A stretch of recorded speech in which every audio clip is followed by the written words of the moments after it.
Nouvelle édition Sud-Anne Télévision. Bienvenue à tous. Le sommaire, un nouveau mouvement sur l'échiquier politique pour soutenir les actions du chef de l'État Patrice Talon. C'est le mouvement Fonds IRD créé ce samedi à Sakété par le ministre des Enseignements maternels et primaires Salimane Karimou. Les images à suivre dans cette édition. Conserver la biodiversité dans la réalisation du projet Route des Pêches, c'est l'objectif des OSC militantes pour l'environnement au Bénin. Elles étaient descendues ce samedi sur le tracé Route des Pêches de Cotonou à Ouida. Et puis le tournoi de proximité dénommé Trophée Terre d'Espoir et Construction est lancé samedi sur le terrain de sport du village à Gassa-Godomène. L'initiative est de Vivien Sauvy, promoteur de la société Terre d'Espoir et Construction.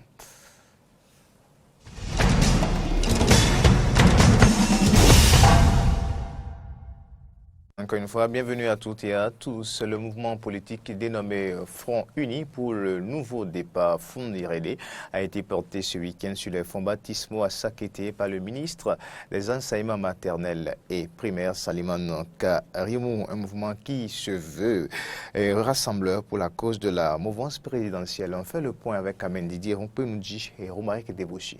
Une forte mobilisation a caractérisé la sortie de ce creuset politique qui se veut rassembleur. Plusieurs associations et mouvements politiques dans la 21e circonscription électorale ont exprimé aux nouveaux venus la bienvenue et s'engagent à l'accompagner aux côtés du gouvernement. Un bureau politique a été mis en place avec pour président le ministre Salimane Karimou. Plusieurs personnalités politiques ont soutenu la naissance du fonds IRD et tous ont apprécié l'initiative. La bienvenue dans l'arène politique. Arène qui en réalité n'est pas facile. Mais quand on s'y prend, tout finit par bien aller. Les députés natifs de cette circonscription électorale présents à ce grand rendez-vous ont été précis et invitent d'ores et déjà le nouveau mouvement à l'union pour la réalisation de blocs gagnants au profit de la mouvance. Monsieur le ministre, bienvenue parce que vous êtes appuyé sur ces jeunes que j'ai vus tout à l'heure. Cette jeunesse qui vous accompagne a découvert sa mission et a décidé de prendre son destin en main et ne pas trahir ce destin. D'ici là, les mouvements et les petits partis, les clubs électoraux vont disparaître. Alors, nous devons nous tenir la main dans la main. Et ce n'est plus un secret pour quelqu'un aujourd'hui qu'il y a 3 blocs qui supportent le président. Et si je dis que je suis soupirant, c'est parce que je voudrais vous parler bien. Pour moi, mon bloc là, c'est le progressisme, le nationalisme. Le ministre de la Défense, soutenant son collègue, a effectué le déplacement de Sakété et ne doute point de la réussite de ce regroupement politique dont l'avenir pour lui est prometteur. J'ai été le témoin de la naissance d'un bébé. C'est très rare de voir un bébé naître avec des dents. Voilà un regroupement politique qui naît et rallie automatiquement à lui près de 7 mouvements à lui. Voilà un regroupement qui naît, qui a des représentants dans toutes les communes de son département. Qu'est-ce qu'il faut encore pour qualifier ce bébé d'un petit qui commence à faire des pas géants? C'est dire donc que le fonds IRD est résolument engagé à soutenir toutes les actions du pouvoir que dirige le président Patrice Talon. Notre rencontre de ce jour marque une nouvelle ère dans la sphère politique nationale en général et dans le département du Plateau en particulier. Très préoccupés par la mise en œuvre efficace et efficiente du PAG, nous, acteurs de développement, résidents et originaires des 5 communes du département du Plateau, avons décidé d'unir toutes nos énergies pour nous engager en politique, aux côtés de son Excellence, le président Patrice Talon, afin qu'en 2021, les résultats de développement soient au rendez-vous. C'est ce qui justifie la naissance du mouvement politique, les Forces Unies pour le nouveau départ, Fonds IRD. Il faut dire que les groupes folkloriques propres à l'ère culturelle Nago étaient bien au rendez-vous. Un soutien au chef de l'État également ce samedi à Glodjigbe où s'est déroulée une séance d'échange entre population et le ministre Barnabé Dassigli au complexe scolaire Glo Misebo. Au cours de cette rencontre, Barnabé Dassigli a dévoilé les grands projets du PAG en faveur de l'arrondissement de Glodjigbe. Horacia Diodi, Romaric Debouchi pour le compte rendu. Élus locaux, partis politiques, militants et sympathisants de la mouvance, population étaient tous présents ce samedi 4 août 2018 à cette grande rencontre d'échange avec le ministre de la décentralisation et de la gouvernance locale Barnabé Dassigli. Une séance dont l'objectif principal est d'exposer le programme d'action du gouvernement et les grands projets de développement en faveur de Glodjigbe. Il me plaît, en ma qualité du président du comité d'organisation de cet événement, de vous rappeler aujourd'hui et en ce moment précis que notre arrondissement a besoin de l'unité de tous ses filles et fils où qu'ils se trouvent. C'est donc dire qu'aucune énergie positive ne sera de trop pour le développement de notre localité. S'il est vrai qu'on peut aller en rang dispersé à la quête de la paix pour renforcer les bases d'un développement durable, il est encore mieux d'y aller en rang serré pour plus d'efficacité et plus de sûreté. La population de Glodjigbe présente à cette rencontre a eu droit à une communication sur les retombées du PAG dans leur localité et la clarification des 4 points inscrits à l'amendement de la Constitution du 11 décembre 1990. Et au nombre des projets inscrits à ce programme figure la construction de l'aéroport de Glodjigbe. En matière d'infrastructure, le tout premier et le plus grand projet inscrit dans ce programme est la construction d'un nouvel aéroport international à Glodjigbe. Ce projet qui, vieux de plus de 40 ans, n'avait jamais vu le jour, est à présent une réalité avec l'indemnisation des personnes affectées par le projet et le démarrage effectif des travaux sur le site. Le département de l'Atlantique, plus précisément la 6e circonscription électorale, est largement prise en compte dans le PAG selon le ministre de la décentralisation. Il invite alors ses frères à soutenir davantage le président Patrice Talon pour la concrétisation de ses projets. Il faut que vous soyez soudés autour du programme d'action du gouvernement, autour des réformes du président Talon, pour que notre pays, le Bénin, en sort bien grandi. Parce que nous sommes riches. Nous sommes riches. La richesse, c'est l'homme qui crée. Cette séance d'échange et d'information aura porté ses fruits car les fils et filles de l'arrondissement de Glodjigbe, préoccupés par le développement de leur localité, s'engagent à accompagner le président de la République dans ses actions. La dimension environnementale du projet Route des Pêches intéresse les organisations de la société civile militantes pour l'environnement. Ce samedi 16 juin, ont effectué une visite sur le site de construction de Cotonou à Ouida pour constater l'état de la biodiversité et attirer l'attention des autorités sur l'urgence et la nécessité de protéger et conserver les écosystèmes de mangroves qui sont affectés par le dit projet. Reportage. Les organisations de la société civile spécialisées dans la protection de l'environnement s'intéressent aux travaux de construction du vaste projet routier et touristique La Route des Pêches. Ce samedi, une délégation de plusieurs OSC avec plus d'une cinquantaine de participants a fait tout le trajet de Cotonou à Ouida. Objectif, constater la prise en compte des préoccupations environnementales dans la réalisation du projet. L'inquiétude que nous avons, c'est le développement de l'infrastructure routière au sein du projet Route des Pêches. Parce que il est vrai que ce qui est là actuellement, c'est-à-dire le tracé qui est fait actuellement, a commencé avant que ce gouvernement n'arrive, mais nous voudrions que ce gouvernement nous aide à l'aider à respecter sa propre décision en ce qui concerne la protection de la biodiversité du littoral. Nous aurions appris qu'il y a certains villages qui risquent de disparaître à cause du tracé. Nous sommes proches de la côte, il n'y a pas autrement à faire que si on doit construire ces infrastructures, qu'on détruirait beaucoup de choses. Mais si on va jusqu'à détruire de la mangrove qui ne régénère pas aussi facilement, je crois que ce serait difficile à gérer demain. La délégation a marqué 2 arrêts, le premier à Dunko dans la commune d'Abomey-Calavi et le second à Vlekete dans la commune de Ouida pour constater l'état de conservation des écosystèmes de mangrove à ces différents niveaux qui seront certainement affectés par le projet. L'état de la mangrove, le long, parce que le développement de la route des pêches, c'est surtout pour promouvoir le tourisme balnéaire. Et la lagune et sa végétation constituent, je dirais, un élément clé ou un facteur clé de la réussite de ce projet-là.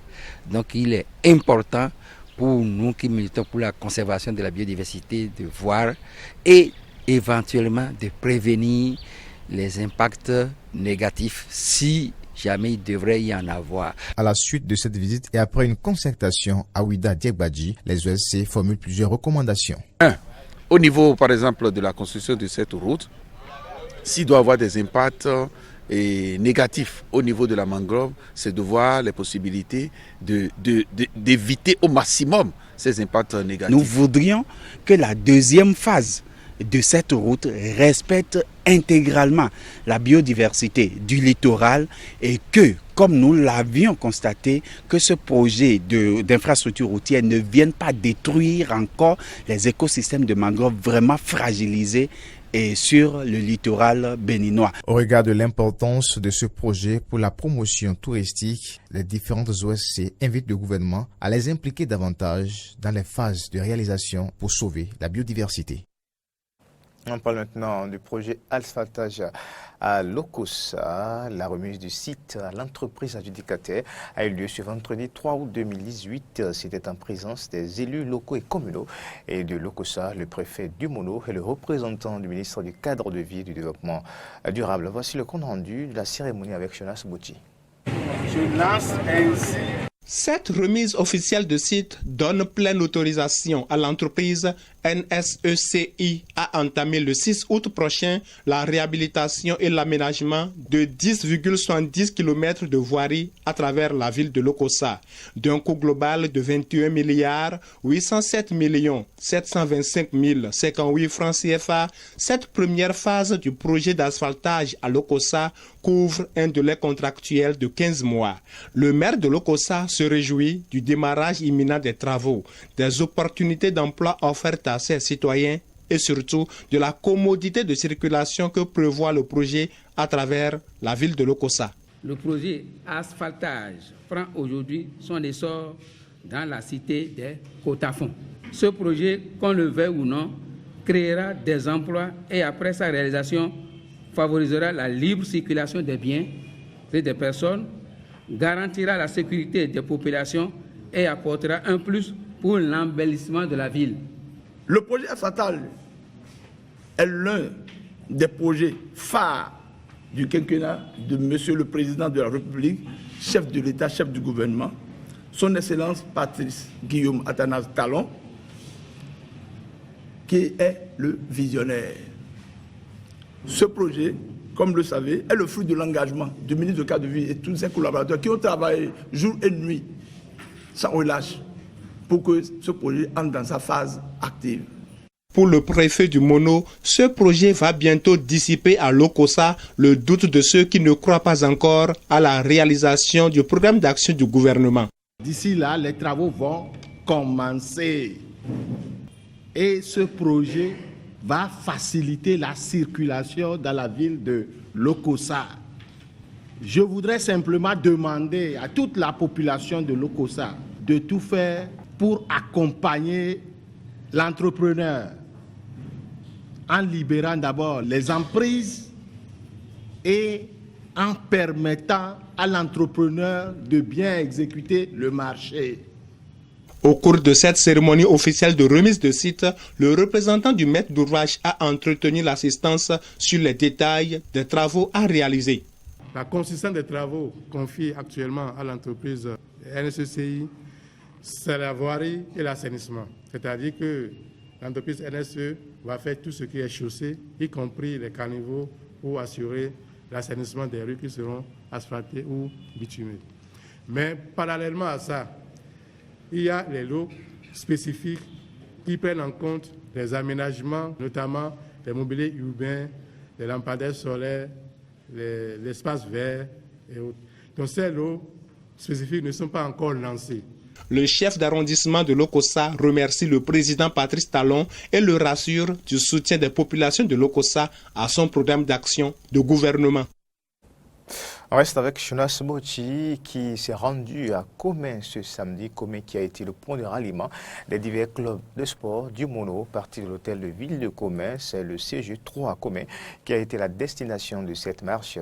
Une marche à travers laquelle on a constaté une forte participation des femmes. Jonas Mochi pour le compte rendu. Allez, on est parti. C'est le maire de Comé en personne qui a donné le top à cette compétition de marche d'entretien pour le compte des clubs de sport du département du Mono. Partis de la devanture de la mairie de Comé, les participants ont pris part le carrefour du marché de Comé pour ensuite emprunter la voie d'Akodeha afin d'atteindre la ligne d'arrivée située juste à l'entrée du CG3 Comé. Et c'est Benoît Djossou de la commune de Koyogbe qui l'a franchi le premier. Je suis content, je suis très content. Ce n'est pas facile, mais j'ai l'habitude. Tous les samedis, on va club. Au niveau des dames, Angelina Roucolin de la commune d'Atiémé est arrivée la première à destination. Quand ils ont lancé le top, je sais que je vais faire de mon mieux. Et j'ai prié et que Dieu m'a aidé et je suis devenue la première de la compétition des femmes ce matin. Le directeur départemental du tourisme, de la culture et des sports du Mono se réjouit de l'ambiance festive qui a caractérisé cette compétition. Ça a été pour moi d'avoir une fête et vous le sentez déjà à travers l'animation, à travers l'engouement que cela suscite déjà. C'est une fête. Nous nous sommes amusés simplement ce matin. Les athlètes ont accepté faire le jeu. C'est une marche compétition au profit des clubs de sport d'entretien. Et donc, pour nous, l'objectif est atteint. En dehors de la motivation au sport d'entretien, cette compétition a servi d'occasion de formation des encadreurs des clubs de sport du Mono. C'est d'encourager le sport en général et en particulier le sport d'entretien qui permettent aux personnes, et notamment des personnes d'un certain âge donné, de maintenir leur corps sain en se levant tous les jours pour faire des activités sportives pour garder leur forme. Deuxième chose, c'est faire une formation à l'endroit des moniteurs. Ces personnes doivent avoir l'aptitude nécessaire pour que l'objectif qui est d'aider les gens à maintenir leur forme soit atteint.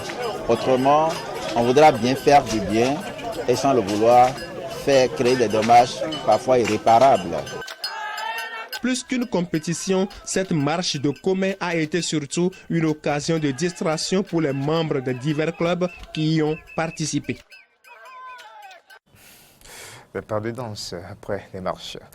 On parle toujours sport. Le tournoi de proximité dénommé Trophée Terre d'Espoir et Construction est lancé ce samedi sur le terrain de sport du village à Gassa-Godomé. L'initiative est de Vivien Souvi, promoteur de la société Terre d'Espoir et Construction. Le match d'ouverture a connu une forte participation des jeunes et du roi Tosso Zungla, au roi d'Agassa-Godomé. Laurent Rolantoni qui est pour le point.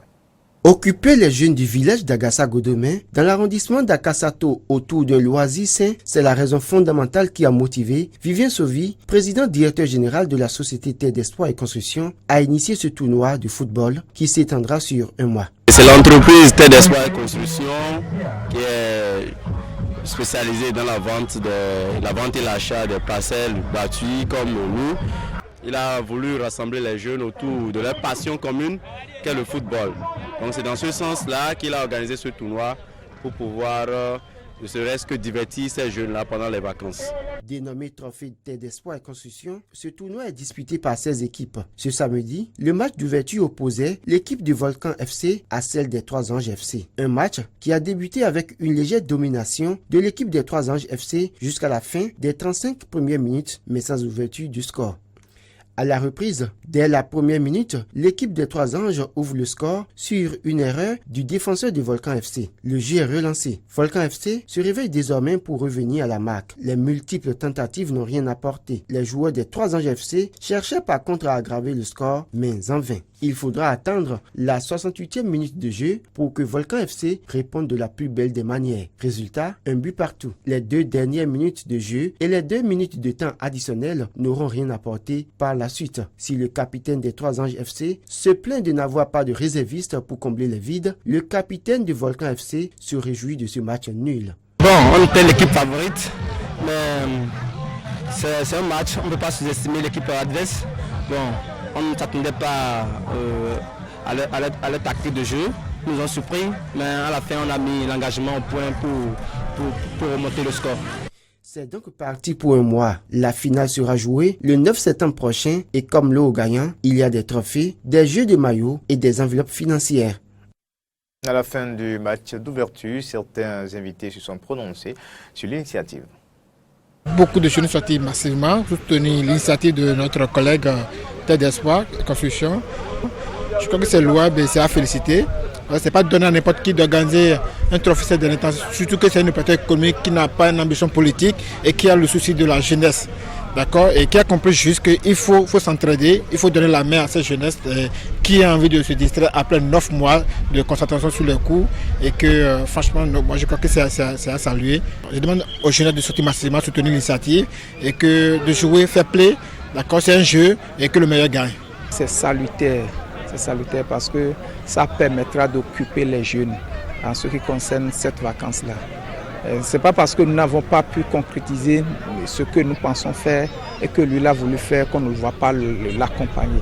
Nous sommes là, nous avons sollicité toute l'équipe, tous les autres amis pour accompagner l'initiative. Et c'est très bon. Ça permettra également de faire la promotion de cette société aux yeux aussi des jeunes.